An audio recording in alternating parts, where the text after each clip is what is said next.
Oh yes, it beeps. The PHEV box beeps when you turn on the car. Charging has just finished with 100.3%. And this is my first drive to work. Jared, I'm sorry, I haven't printed your logo yet. I didn't have time. So I'm still mucking around with the old one. So first time driving to work with a PHEV box. And let's see how that works. And I also have a... by the way, the gasometer shows me 46 kilometers of range after our initial drive yesterday. And I also have an appointment this afternoon, so I need to use a little bit of petrol as well. Should I record the dog? Probably, huh? 100%. Okay, which screen do you want? Kilowatts. Whew. All right, first drive. I'm excited. I can feel it already. Very soft driving.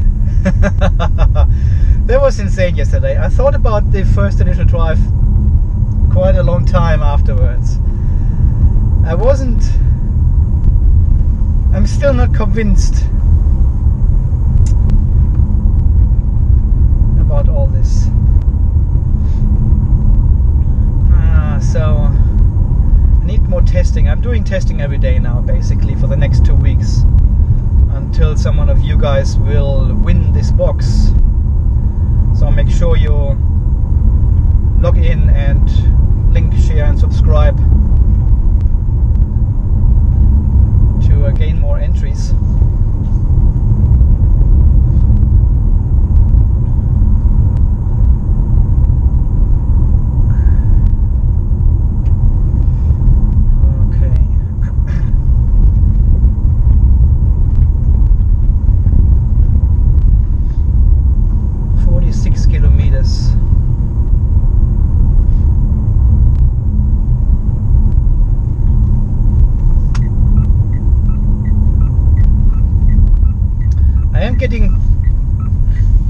I am getting pretty good results with my formula now to charge the car. It's getting more and more precise to when the car actually finishes charging, so I'm close to just a couple of minutes difference, which is maybe the tolerance anyway. So I started at 4 minutes past 1 tonight, and it was finished at 7:45, which was 3 minutes longer than calculated. So it was pretty good. And the charge took almost 8.8 kilowatt hours.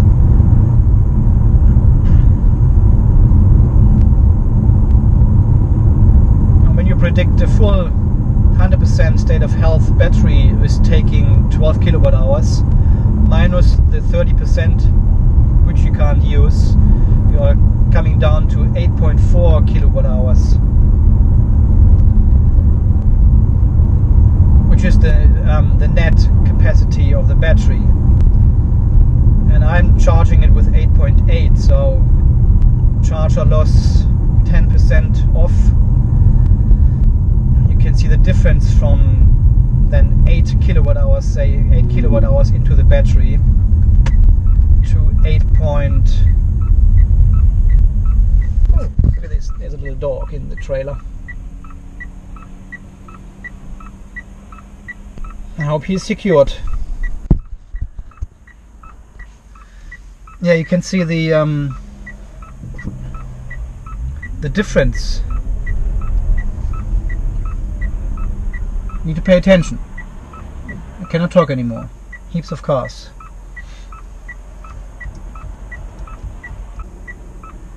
Wow, it's fuller. It is full this morning. Cars, cars, cars.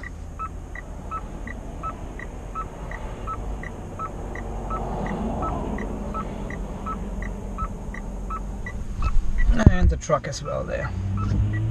There we go.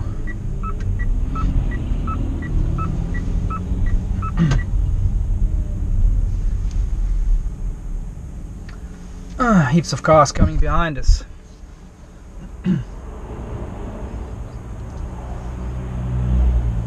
Okay, doing it now. Oh, that is very laggy. I'm not doing full throttle. It's about 40 kilowatt or so, which is enough. Yeah, you really have to get used to this drag.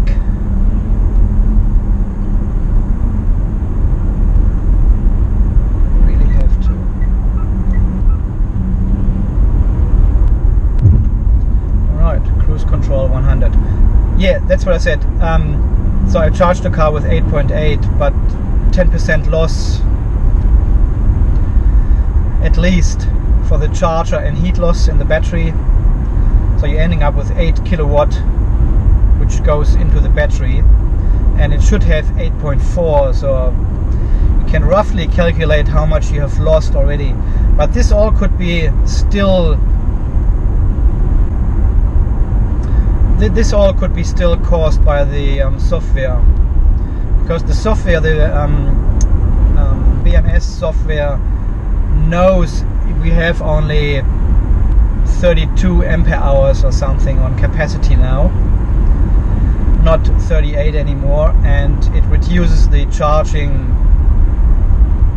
capacity as well at the same time then, because it doesn't want to overcharge the battery, of course. And that's why you end up with less capacity putting in the battery as well. Yeah, so there's no difference here on the highway, of course, with cruise control on. It is still my 15 kilowatt I'm using, of course, to move the car. And that's what I said, it was expected. There's, of course, no possibility to save any energy at all here on the highway. You can only save when you slow down, when you accelerate. That's where the PHEV box kicks in and saves you energy, not when you drive. Yeah, we've got an 80 zone here. I'm driving 85 and pretty much everyone is overtaking me. Pretty much everyone. There's another one coming.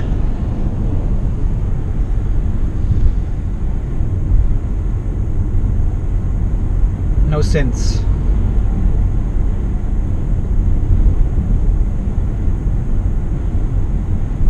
What a smooth drive here on this new tarmac. Amazing.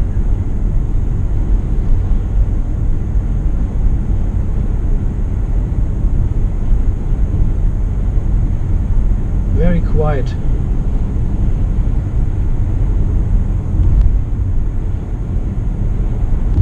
Back on the old one. What a difference. What a difference.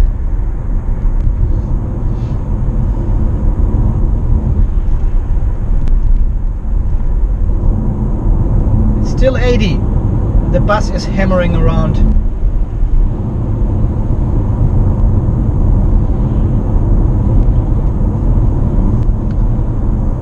We are down at 83% state of charge. We're leaving the highway at the next exit. Okay, we are saving a little bit of energy now because it's an 80 zone here.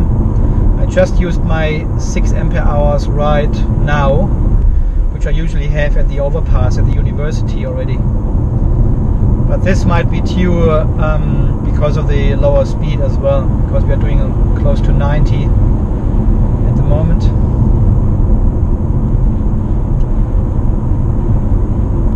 But it was a good test yesterday, actually, driving around in the estates and Regency Downs and Haddon Vale.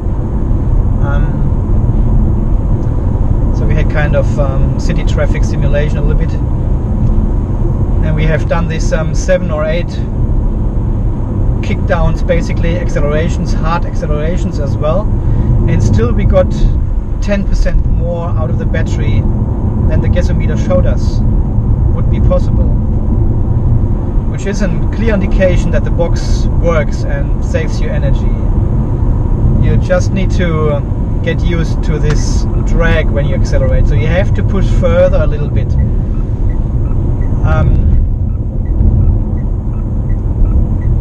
At least at the beginning, when you get the box new, I think once you get used to it,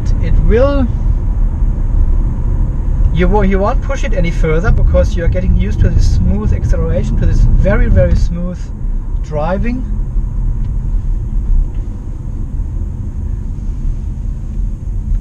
Okay, roundabout. And as we have seen in the curve, I mean,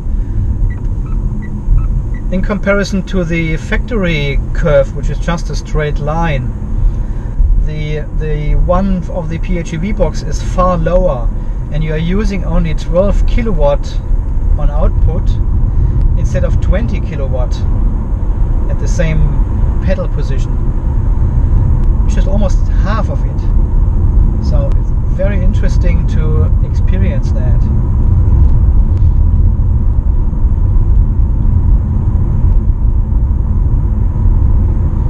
Hopefully the box will actually prevent the car from losing energy while parking as well. Probably not. Wishful thinking. I don't think so. On a side note, I'm charging with 6 amps now, all the time.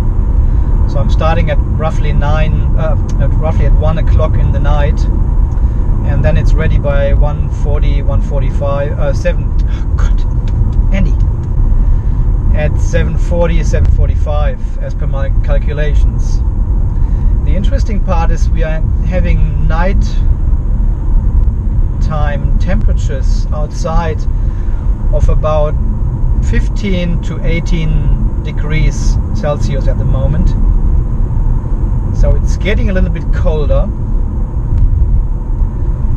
And the battery in the morning at about 7:30, so when the actual charging speed slows down, the battery temperature is between 24 and 29 degrees in the car.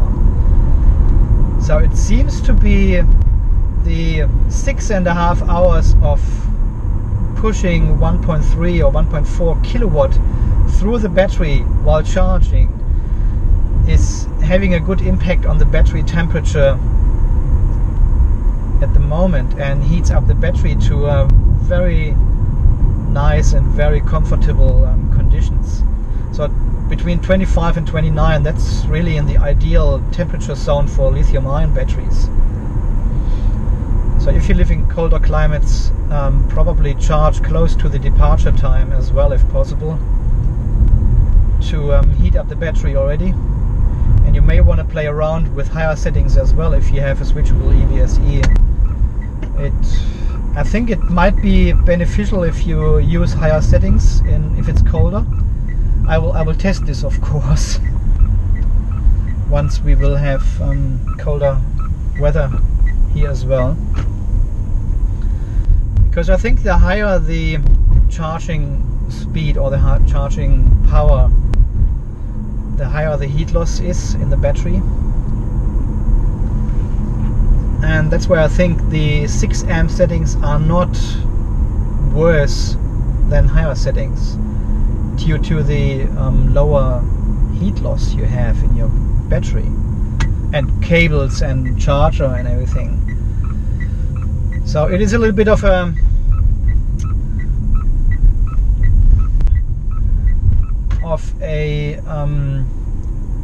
of a scale. Basically, you will have lower efficiency with a lower charging setting in the charger, but you end up with lower heat loss as well. So I think this compensates a lot.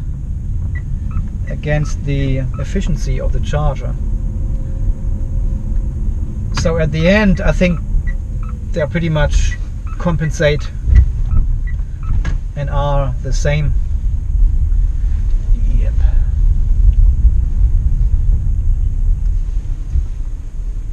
Alright, arrived at work, and okay, let's have a quick look because I'm late already. 9.3 ampere hours, that's what we have used. Usually I'm using 10. I occasionally use less than 10. We have done quite some 80-90 driving on the highway now because of the construction works over there, so it doesn't look like it has saved me any energy. 74% state of charge is usually what I get, between 70 and 75. So all this looks... I can actually stop the recording here.